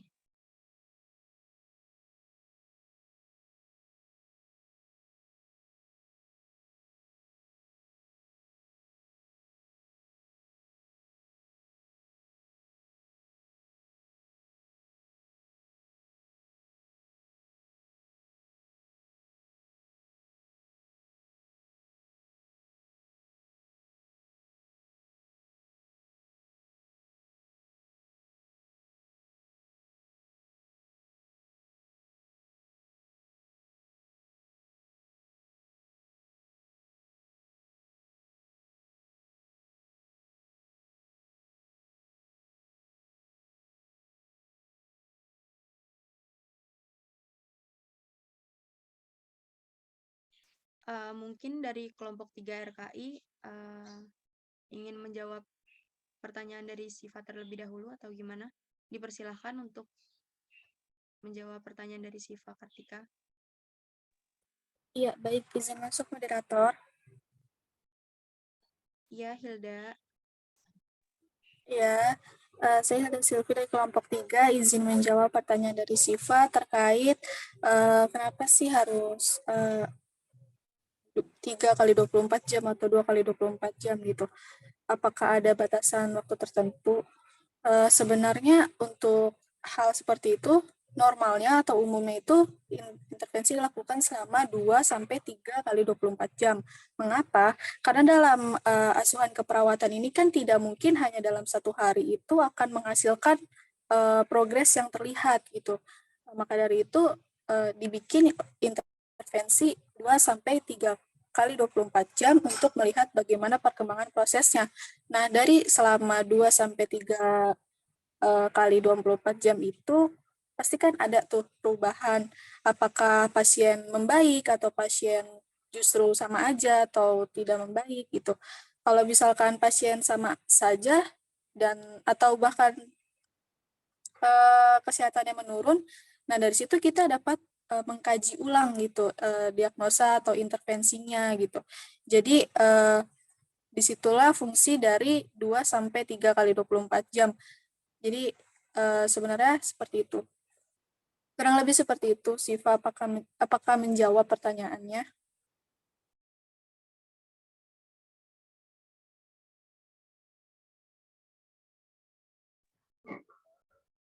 Izin masuk, moderator. Oh iya, dipersilakan Hertinayu. Iya, sebelumnya Hertina dari kelompok izin menambahkan dari Hilda ya tadi. Sebenarnya juga kalau mengenai cara menentukan 2 kali 24 jam atau 3 kali 24 jam itu juga tergantung dengan diagnosa dari si pasiennya ini. Jadi kayak kira-kira diagnosa A logis nggak kalau apa ya istilahnya tujuan itu tuh tercapai dalam 1 kali 24 jam ya, seperti itu. Saya izin menambahkannya. Terima kasih. Saya kembalikan ke moderator. Baik, terima kasih kepada Hilda dan Hertinayu atas jawabannya. Bagi teman-teman yang masih ingin bertanya, bisa raise hand ya.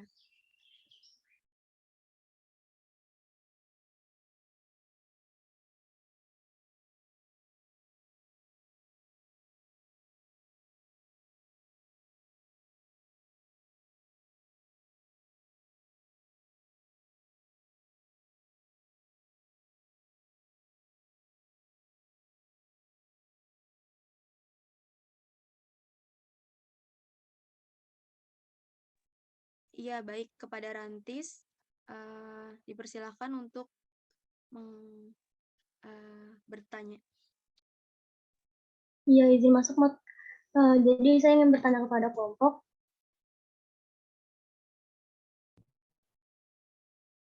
Mengenai asuhan keperawatan pada kasus DHF ini, apa sih yang dilihat, apa sih data objektif yang dilihat oleh perawat sehingga dapat menentukan diagnosa penyakit dengue hemorrhagic fever ini itu adalah hipertermia, defisit nutrisi, dan risiko hipovolemia. Apa objektifnya sehingga dapat menentukan ketiga itu adalah diagnosisnya? Terima kasih. Baik, sama-sama Rantis. Terima kasih juga atas pertanyaannya. Selanjutnya ada Moya, bisa on mic.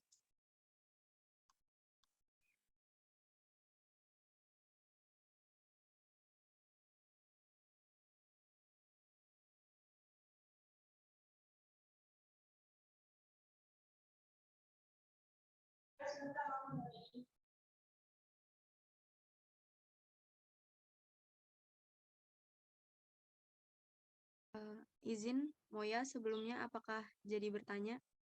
Bisa on mic Moya jika ingin bertanya.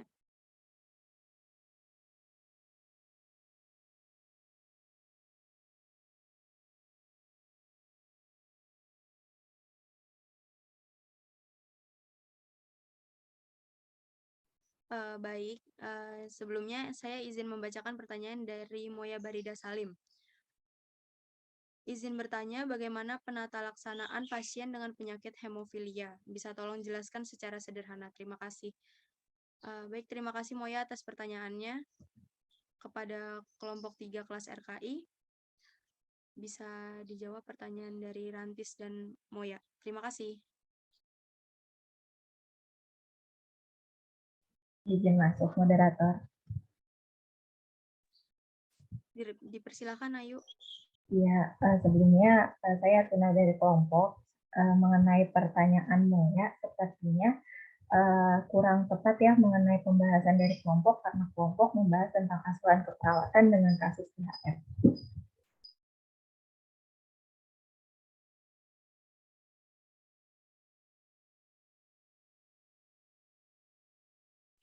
Ya, baik Nayu. Mungkin dari kelompok 3 bisa menjawab pertanyaan dari Rantis. Terima kasih.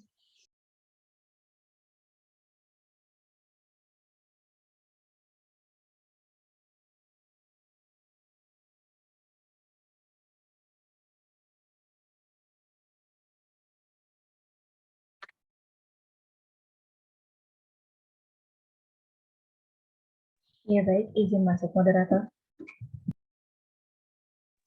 Dipersilahkan Ayu. Ya baik, terima kasih moderator. karena yang kita bahas itu asap, di awal ini Nayu baca dulu yang mengenai kasusnya. Jadi sebenarnya kasusnya itu nggak dicantumkan di PPT, namun ada beberapa data objektif yang juga terlihat di pengkajian. Data objektifnya itu saya awali dari data subjektif dulu aja. Dari data subjektifnya itu keluarga dari pasien mengatakan pasien demam kurang lebih 4 hari. Lalu badan pasien keluarga pasien juga mengatakan badan pasien itu hangat dan juga susah makan, malas minum, lalu juga kurang nafsu makan, mual, lemas, dan pusing. Lalu data objektifnya ini diketahui trombosit pasien itu 136 ribu per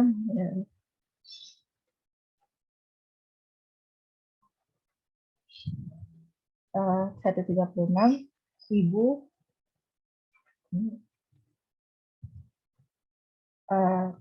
mikroliter, lalu ada hematokritnya itu 35,2% dengan hemoglobin 12,6 gram per desiliter. Lalu tes termikatnya juga pasien ini terpasang infus RL 20 tetes per menit di tangan kiri. Apakah sudah cukup terjawab atau ada tanggapan lagi, Ranti? Ya, mungkin sudah cukup, Nayu. Terima kasih atas jawabannya. Ya, baik. Terima kasih, Ranti. Saya kembalikan kepada Kakak. Iya, baik. Terima kasih Artinayu atas jawabannya. Karena pertanyaannya sudah dijawab semua,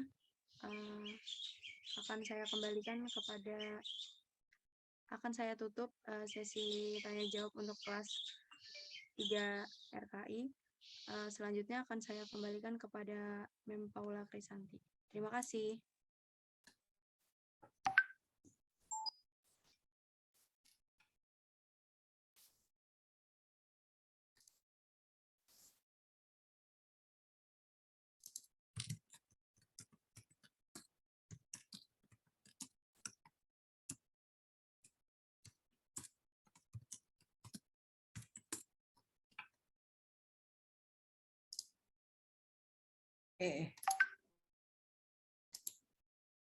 Oke, Mbak, udah ya? Jam 5 lewat, ya kan? Tapi seru lah ya semuanya ini. Banyak nanya gitu dong, ya kan? Kasian tahu yang bikin, udah dibantai sama memnya. Ya, Faisa, Mem ambil alih ya. Izin, Mem. Iya, tadi sudah saya serahkan ke Mem Ola. Ya, oke. Jadi saya akan share screen, nanti sebenarnya memang perlu saya clarify dan itu ntar juga ada di PPT saya ya, jadi nanti tinggal dibaca aja. Tepuk tangan dulu buat kelompok yang udah maju, susah payah maju konsultasi ya. Semangat, saya paksa untuk jadi perawat dengan spesialisasi hematologi, ya kan? Yakin barangnya aja belum dilihat, pasiennya aja belum dilihat gitu. Nah, tapi bagus, antusias pesertanya bagus ya. Oke, Mem langsung share screen ya.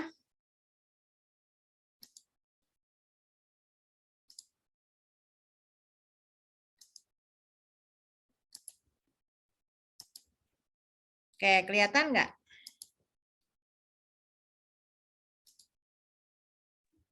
Lihat, Mem. Oke, shortcutnya ya. Ini Mem lah. Screenshot dulu. Shortcutnya. Oke.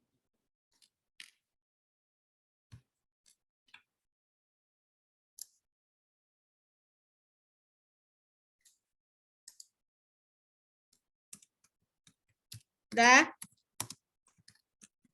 Belum?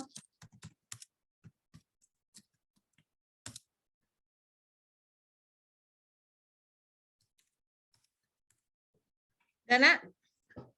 Sudah, Mem. Oke. Iya, udah dikit lagi mau selesai, lemes banget ya. Bentar lagi makan dan lain-lain, oke? Masa kalah sama memnya udah tua. Dipanteng sama klien sampai jam segini, ya kan? Mau di stop kesian lagi pada mau nanya, ya kan? Biasanya dipaksa-paksa suruh nanya. Oke, jadi Anfis yang harus kalian ingat untuk masuk di hematologi yang pasti bone marrow atau sumsum tulang belakang ya. Ada beberapa istilah yang saya tidak rubah masih pakai Inggris karena nanti di pemeriksaan diagnostik itu juga akan kalian temukan tetap dalam penggunaan bahasanya bahasa Inggris ya. Jadi supaya tidak ini rancu lah. Kemudian komponen darah itu apa aja? Terus organ-organ aksesori untuk pembentukan sel darahnya. Kemudian bagaimana terjadinya pembekuan darah. Terus perubahan hematologi terkait dengan penuaan dan tentu saja faktor 1 sampai 12 yang menentukan untuk proses pembekuan ya. Karena dari semua kasus case yang terjadi kebanyakan adalah yang terutama yang malignan atau keganasan terjadi karena adanya gangguan faktor pembekuan ya. Gitu ya. Oke, nah ini pengkajian kalian lihat aja ya. Seperti hemofili itu diturunkan ya, jadi ada beberapa terutama keganasan itu diturunkan. Kalau bicara anemia itu lebih banyak karena sosioekonomi, faktor lingkungan ya. Kalau tinggal di daerah dengan penuh radiasi itu bisa terjadi anemia, kurang gizi bisa jadi anemia ya. Jadi lebih ke arah gaya hidup atau lifestyle. Terus kalau apa namanya? Sama ya, terpapar radiasi dan segala macam ya, itu bisa juga menyebabkan terjadinya keganasan ya. Jadi yang diturunkan itu apa namanya, ada satu yang disebut dengan hemofili ya. Oke. Kemudian sampai hari ini masih dipercaya aspirin menyebabkan masalah perdarahan ya. Jadi kalau di Indonesia aspirin tidak beredar bebas, tetapi kalau misalnya kalian ke Amerika, USA atau pergi ke Inggris, kalau mereka sakit kepala mereka minum aspirin. Give me aspirin please. Kalau kita Panadol, ya, I'm not endorse ya. Kalian ini kadang-kadang suka curiga dikira endorse, enggak ya. Jadi kalau kita mainannya Panadol. But they are Western people aspirin. Tapi aspirin itu ternyata dalam penggunaan jangka panjang itu menyebabkan adanya masalah perdarahan ya. Jadi sebaiknya untuk tidak mengkonsumsi ini ya secara berlebihan. Oke. Kemudian riwayat diet. Diet di sini bukan diet dalam arti diet lagi melakukan diet, tapi artinya konsumsi sehari-hari yang terdapat keterbatasan dalam beberapa komponen sumber-sumber vitamin, mineral ya, ataupun zat pembangun yang memang diperlukan ya. Kalian baca aja nanti. Oke. Ini yang tadi saya sudah bilang ya. Yang trending sekarang itu melibatkan gangguan pada kelenjar getah bening ya, karena memang kita makan aja radiasi polusi sudah terlalu banyak, makanan instan, everything using ingredient yang memang buatan atau artifisial ya, makanan kalengan itu menyebabkan banyak sekali terjadinya tumor kelenjar getah bening atau bahkan CA ya, itu ya. Nah itu dia. Oke, ini kalian baca saja di makalah teman-temannya sebenarnya sudah ada ya. Makanya saya appreciate untuk mahasiswa yang ngikutin pagi dikasih, sore balikin, besoknya nanya terus ya. So keep like that ya. Nanya, mem udah belum, mem udah belum. Eke lagi rapat, tunggu. Mem lagi rapat, tunggu ya. Aduh ya. Tapi nggak apa-apa, semangat. Jadi inilah hasilnya. Jadi kalian bisa menyampaikannya dengan baik. Oke? Nah, yang perlu mem ingatkan tadi ada beberapa pertanyaan. Oke. Nah, ini pemeriksaan saya tidak merubah. WBC itu pasti white, RBC itu red, jadi white blood cell, red blood cell, platelet itu trombosit, ya. Jadi apa namanya seperti TIBC juga itu akan selalu ditemukan untuk pemeriksaannya karena ini adalah apa namanya penciri ya untuk menentukan adanya gangguan sistem hematologi. Sama seperti kalau kalian memeriksa gangguan hepar, maka pencirinya adalah SGOT, SGPT. Kalau kalian ingin melihat gangguan jantung, maka enzim CK-CKMB, ya kan? Nah, jadi itu dia yang dilihat. Oke, saya selalu ingatkan, ingat selalu hafal faktor 1 sampai 12. Ya, siapa yang berperan pada saat pembekuan, siapa yang berperan pada saat pembentukan sel darah merah, ya itu. Jadi jangan dilupain itu anfisnya ya. Kalau perlu dijadiin bantal. Modal kalian mempelajari KMB itu adalah anfis dan patofis. Ya. Jadi sebelum misalnya masuk di saya, baca dulu hematologi apa sih gitu. Sebelum masuk di yang lain, sistem kardiovaskular apa sih gitu, jadi nggak susah.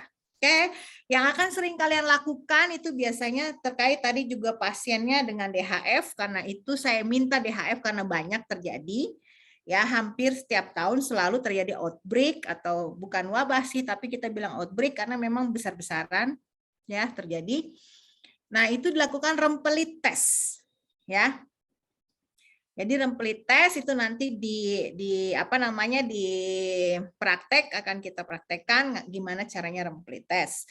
Yang pasti itu kita bisa menilai adanya pecahan-pecahan pembuluh-pembuluh darah kecil yang akan kelihatan pada saat kita lakukan ini. Ya. Kemudian ini yang saya bilang saya tidak hapuskan kalau misalnya kalian akan misalnya menjalani operasi, ya jangan kalian lah, orang menjalani operasi, maka penting sekali untuk tes waktu perdarahan, kemudian PT dan PTT ini adalah isemas, karena untuk tahu kapan darah membeku. Itu sih intinya, ya. Oke, kemudian untuk radiografi lebih banyak bermainnya itu di sumsum tulang belakang atau bone marrow. Ya, ini apa namanya jadi penanda juga terutama untuk keganasan, di mana bone marrow juga adalah tempat untuk beserta limpa, itu adalah tempat untuk pembentukan sel darah merah, otomatis ini akan sangat berpengaruh pada anemia juga kelihatan nanti. Kemudian yang disebut dengan kanker darah terutama pasien-pasien dengan apa namanya hemofili ya.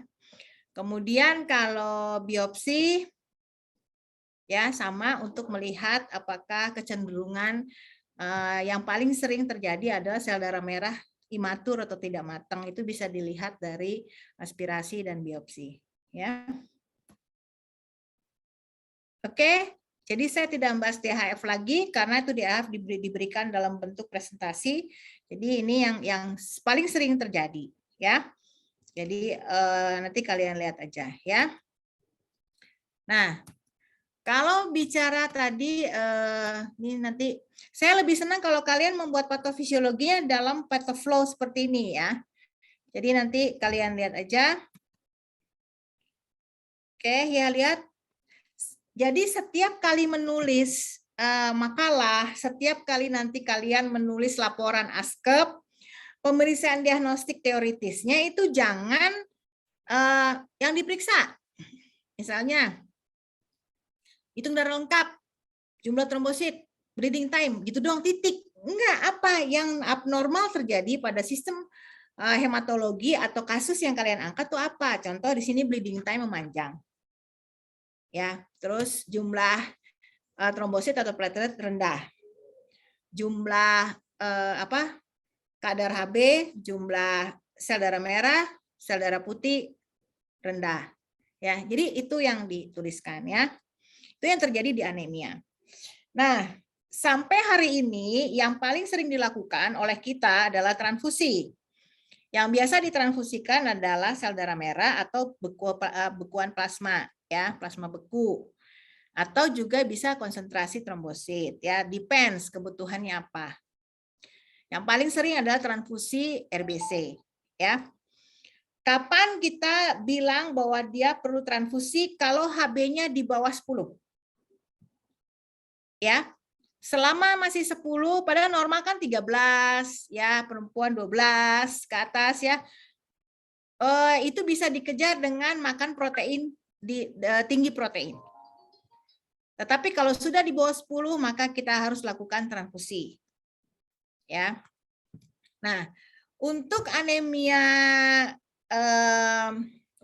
yang memang kronis, ya, terkadang itu dilakukan bone marrow transfusion.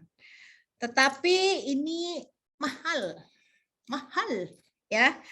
Terus dia harus donor yang cocok. Siapa juga yang mau ngasih sumsum tulang belakangnya kalau nggak saudara, ya kan? Tapi nggak juga saudara cocok gitu loh. Jadi ini betul-betul harus yang match, kita bilangnya yang match, ya. Sudah teknologinya, itu saya kasih gambarnya ya, sudah teknologinya juga berat, kemudian sterilisasinya tinggi juga, ya, terus belum tentu cocok. Jadi makanya biasanya pilihan yang paling dilakukan sering adalah transfusi, ya. Nah, oksigen itu keperluan yang sangat-sangat diperlukan selalu karena anemia berat itu, ingat ya, HB rendah, HB itu mengikat apa? Oksigen kan? Hemoglobin mengikat oksigen. Jadi kalau HB rendah, bisa nggak dia bawa oksigen? Nggak bisa, ya. Jadi harus diantarkan dengan pemberian suplemen oksigen, ya. Oke. Nah, ini diagnosa yang harus diperhatikan. Saya kasih lengkap ya. Jadi nanti kalian lihat aja. Tadi ada yang bertanyakan, apa sih kalau hemofili diagnosanya apa? Apa yang dilakukan ya? Lihat aja ya. Oke, leukemi itu temanmu sudah bahas tadi. Saya selalu ingatkan ada yang akut, ada yang kronis. Yang lucu biasanya ini kan anak-anak ya yang dapat. Trending sekarang mulai dari 5 tahun terakhir karena polusi besar-besaran, karena pola makan instan, karena makanan kalengan, makanan yang masuk dipanasin, ditaruh di microwave, muncullah leukemia akut pada orang dewasa. Ya, insidennya itu juga banyak ya. Yang terakhir yang kalau yang terkenal di Indonesia ya almarhum istri mantan presiden kita terdahulu, Ibu Ani, ya. Jadi itu sebelumnya tidak ada riwayat leukemi, perlu kalian ketahui. Tetapi akhirnya meninggal dengan leukemi akut. Oke?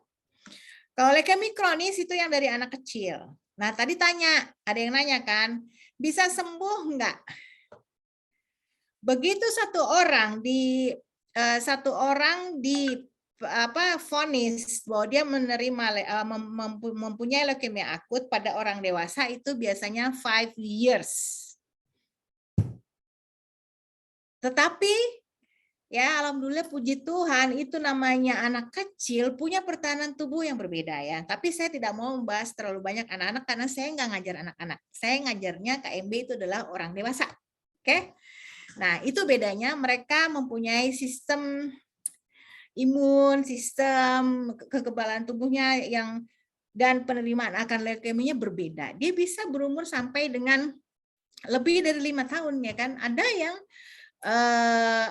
dengan leukemia kronis itu sampai dia umur 16 tahun ada. Saya masih ketemu di RCM. Ya.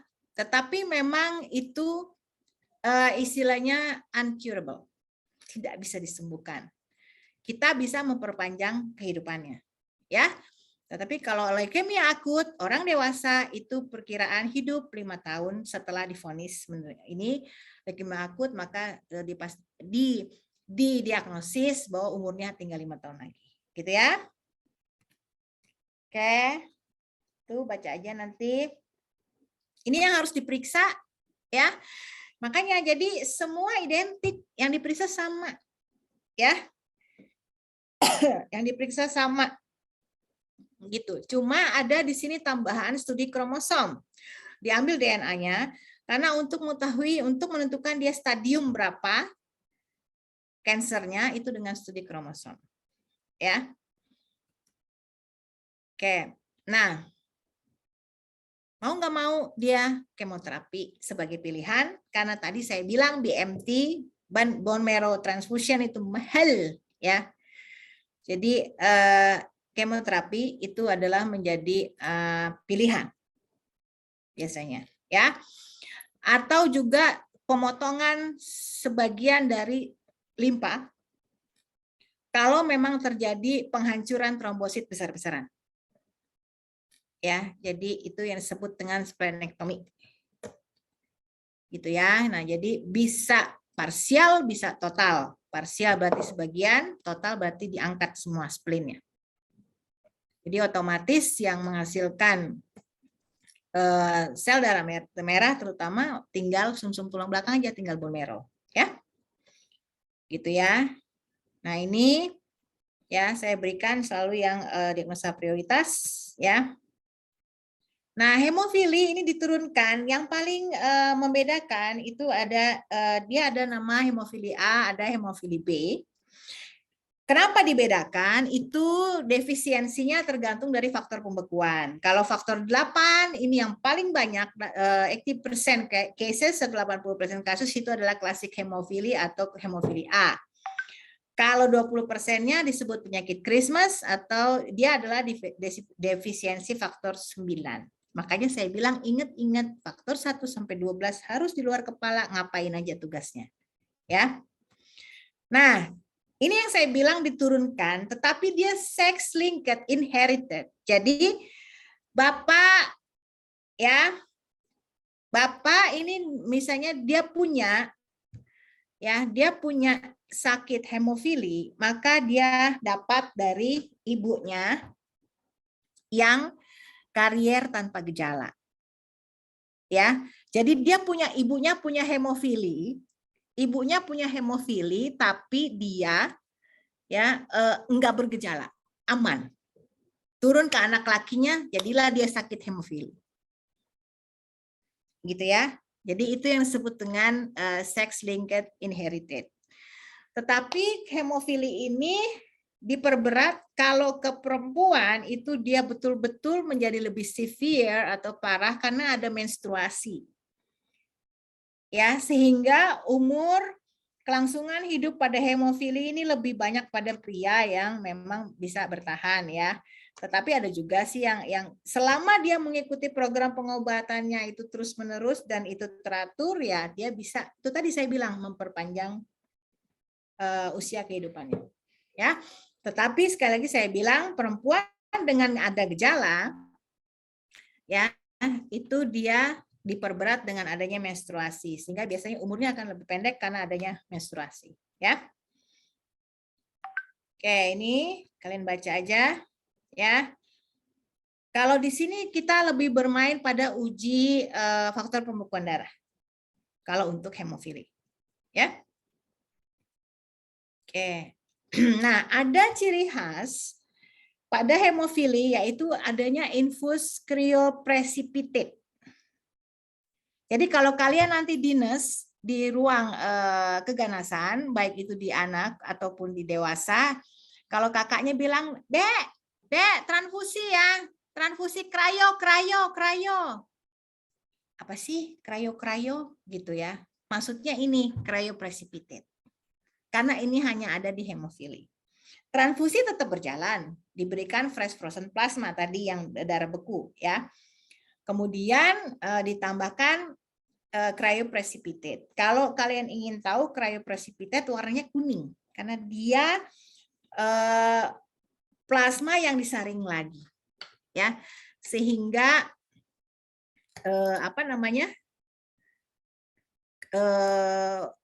isinya hanya faktor 8. Gitu ya, cryoprecipitate. Nah, yang terapi yang sedang dicobakan tetapi juga masih menjadi perdebatan klinis itu adalah gene transfer. Ya, jadi itu disuntikan dari faktor 9 ya. Itu disuntikan di otot, di muscle. Berarti intramuskular ya. Saya ingatkan, yang paling sakit kalau disuntik itu intramuskular. Pernah nggak disuntik bagian bokong kalian? Ya, kalau nggak sampai jerit-jerit, guling-guling nggak jelas. Nah, ini harus disuntikan terus-menerus, makanya tidak mungkin dari sudut pandang toleransi klinis. Tetapi dipandang dapat memperbaiki cacat genetik dasar. Jadi sangat bagus untuk pasien-pasien hemofili ya. Cuma masih ada perdebatan karena pasiennya jadinya biru-biru, memar-memar nanti. Gitu ya. Cuma ada aja sih yang melakukan ya sampai hari ini, cuma memang karena berhubungan dengan kode etik itu masih dipandang sebagai untuk toleransi klinisnya masih rendah ya. Tapi itu ada gene transfer ya. Oke, ini dia diagnosanya. Ini yang saya bilang pembesaran kelenjar getah bening yang sekarang lagi trending ya. Yang terakhir yang terkenal di kita Olga ya, meninggal dengan limfoadenopati ini. Ya, jadi kita bedakan dua, ada Hodgkin atau HD, ada non Hodgkin atau NHL ya.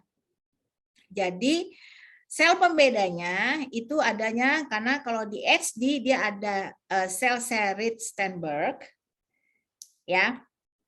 Nah, kalau di non-Hodgkin itu lebih ke arah limfosit B-nya tuh dan limfosit T-nya gede-gede ya. Lihat di gambar ini yang warna ungu-ungu pembeda itu Rich-Steinberg. Kemudian ini harusnya limfosit tuh ukurannya kan kecil-kecil, ini yang di bawah nih ini gede-gede gendut-gendut ya. Itu dia. Ya, itu yang membedakan yang mana HD, yang mana NHL.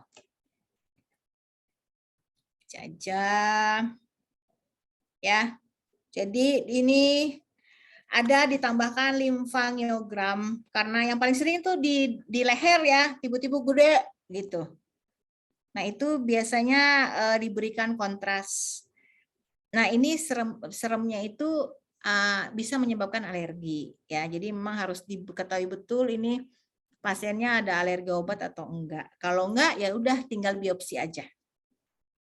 Ya, pilihannya. Ini stadiumnya kalian baca aja, saya berikan juga termasuk terapinya ya. Stadium 1, 2 itu diberikan radiasi, stadium 3 dan 4 harus dilakukan kemoterapi.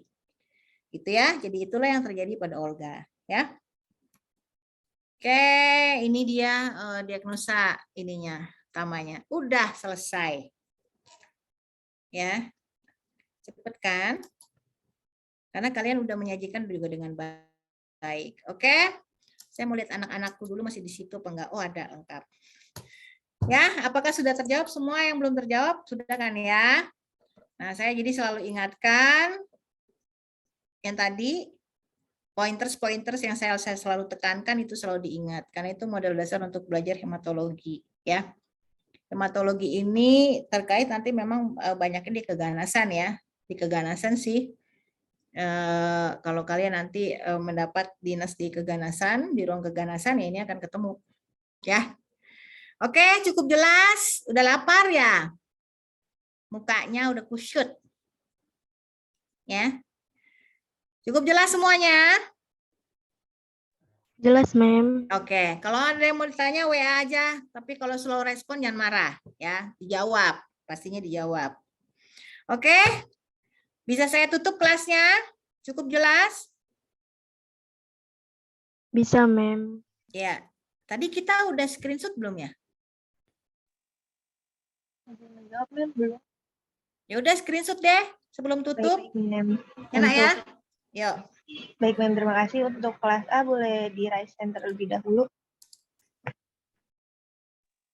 Untuk Memnya boleh juga di raise hand. Udah. Baru semester ini saya diajak-ajak raise hand, kemarin enggak. Baik, Mem.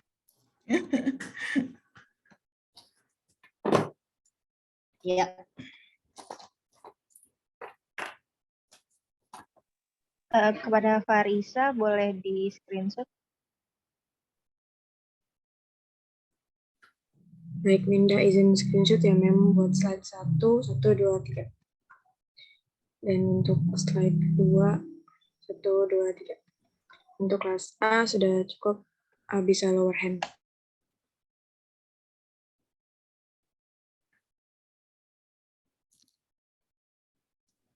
Baik, selanjutnya kelas B dipersilakan untuk raise hand terlebih dahulu ya.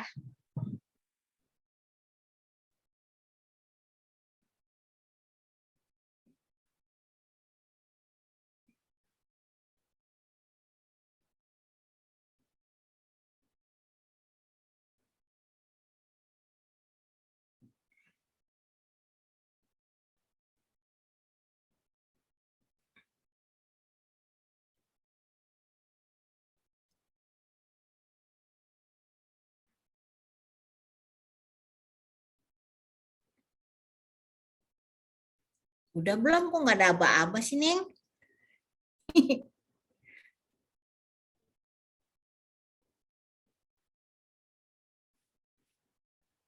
Udin? Baik, Mem, untuk kelas B sudah selesai. Terima kasih. Ya, pakai aba-aba apa? Ya kan? Jadi ngeh gitu, sadar kamera. Gimana sih? Iya, untuk kelas RKI dimohon untuk raise hand dan on cam dulu ya. Ya.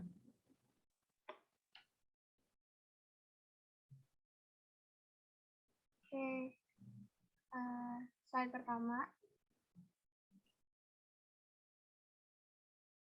Slide kedua. Ya, sudah, Mem. Ya, oke. Guys, boys, happy weekend ya. Jalan-jalan sana. Jangan di rumah aja ya. Di rumah doang. Makasih, Mem. Antar jalan-jalan dong, Mem. Ya, jalan-jalan lah. Ke kampus kayak kemana. Hari Senin lomba, jangan lupa. Ya. Oke, bye guys. Makasih, Mem. Dadah.